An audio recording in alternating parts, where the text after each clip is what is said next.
Ассалаумағалейкум, құрметті оқырмандарым. Мына бүгін шығайын деп отырған тақырыбымыздың да өте өзекті мәселені қозғайын деп отырмын. Көп жағдайларда біздің ер азаматтарымыз болсын, әйел кісілеріміз болсын, осы ауруға шағымданып жатады, үлкен кісілер болсын. Көп жағдайларда осы біздің азат кесетін несеп тас ауруы, яғни бүйрекке тастың байлануы, осы тастың асқынуы неге апаруы мүмкін? Және де ол асқыну болған кезде қандай симптомдармен кездеседі? Бүгін осы тақырыпты бүгін қозғайтын боламыз. Олай болса, видеоның соңына дейін қарап шығыңыз. Мынау көп жағдайларда біздің бүкіл әлемде деп айтсақ болады, осы ауру негізі кездеседі. Бұл жаңағы басқа елдер болсын, біздің елімізде болсын, осы несеп тас ауруы кең таралған аурулардың ішіндегі бірі.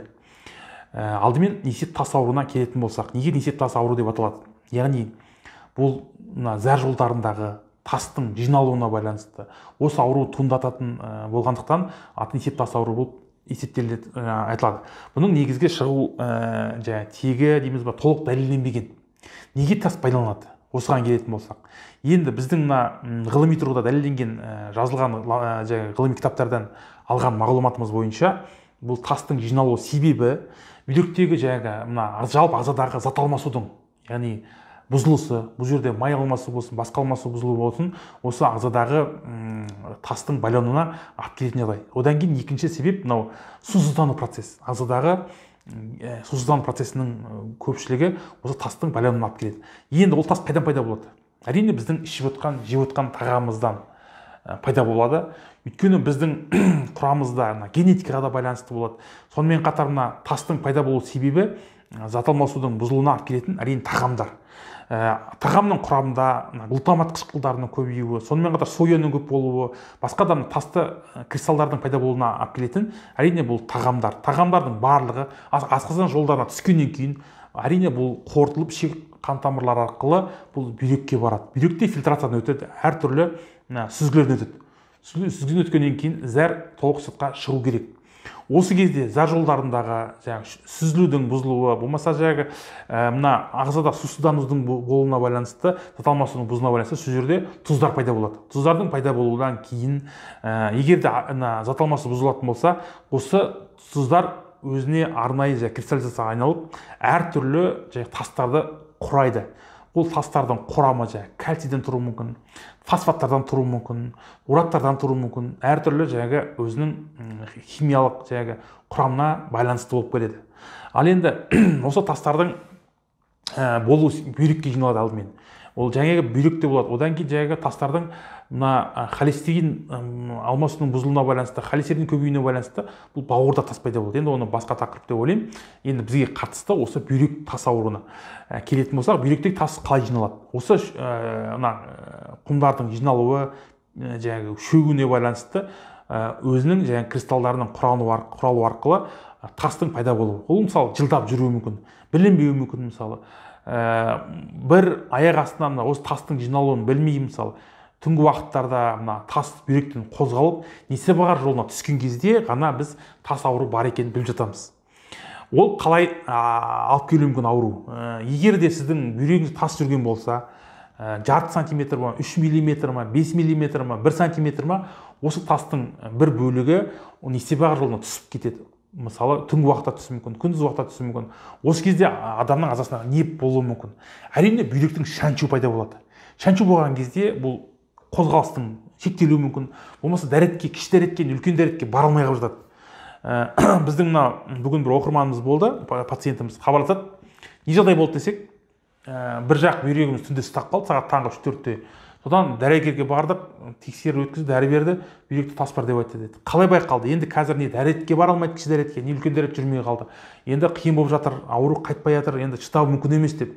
Әрине бұл бүйрек шаншуы болған кезде адамның ауру сезімін, яғни басу әрине қиындық туындатады. Дәрінің көмегі арқылы ғана оны басатады. Осы кезде бұл ауру жағдайларында болатын болса, әрине дәрігер шақыру, жедел жәрдем арқылы барып тексеру керек. Егер де ол шаншу бір дәріден кейін қайтып кететін болса, оның ертең диагноз жасау керек. Егер қайтпайтын болса, әрине бұны стационар жағдайында тексеру жүргізу керек.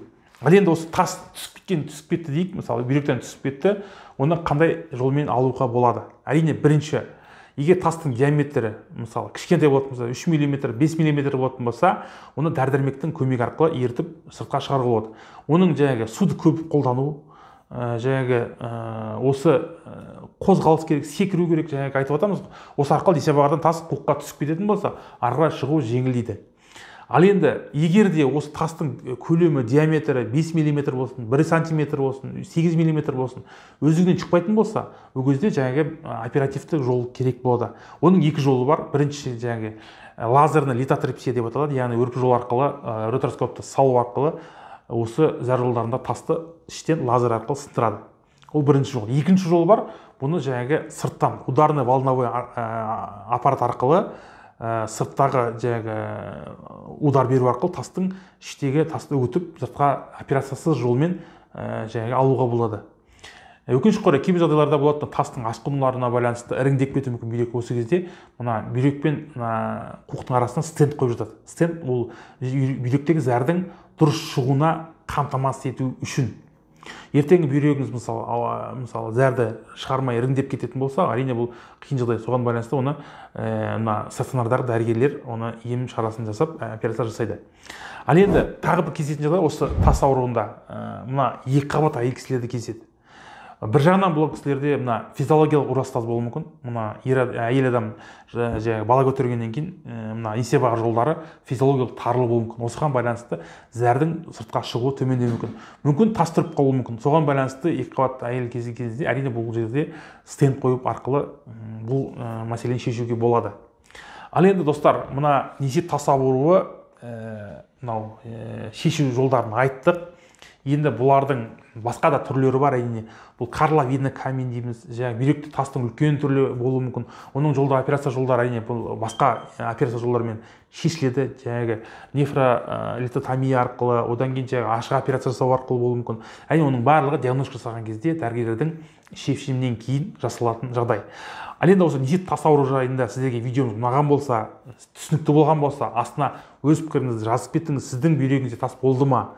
Және де осы тастың алдын алу үшін не істеу керек? Әрине бұл біздің ағзаға жеткіліксіз судың түспеуіне байланысты. Әрқашанда суды жеткіліксіз ішіп жүрміз. Өйткені суды қалыпты ішпеген кезде осы зат алмасуының бұзылуына байланысты тастың жиналуы болуы мүмкін. Әрине судың ішкен кезде таза су, фильтрленген су болмаса, таза бастаудың су ауыл жерде татымасаңыз, таза суды қабылдағаныңыз дұрыс деп ойлаймын. Ауырмаңыздар, денсаулықтарыңыз мықты болсын, әрқашанда амандықта жүздесейік. Сау саламатта болыңыздар.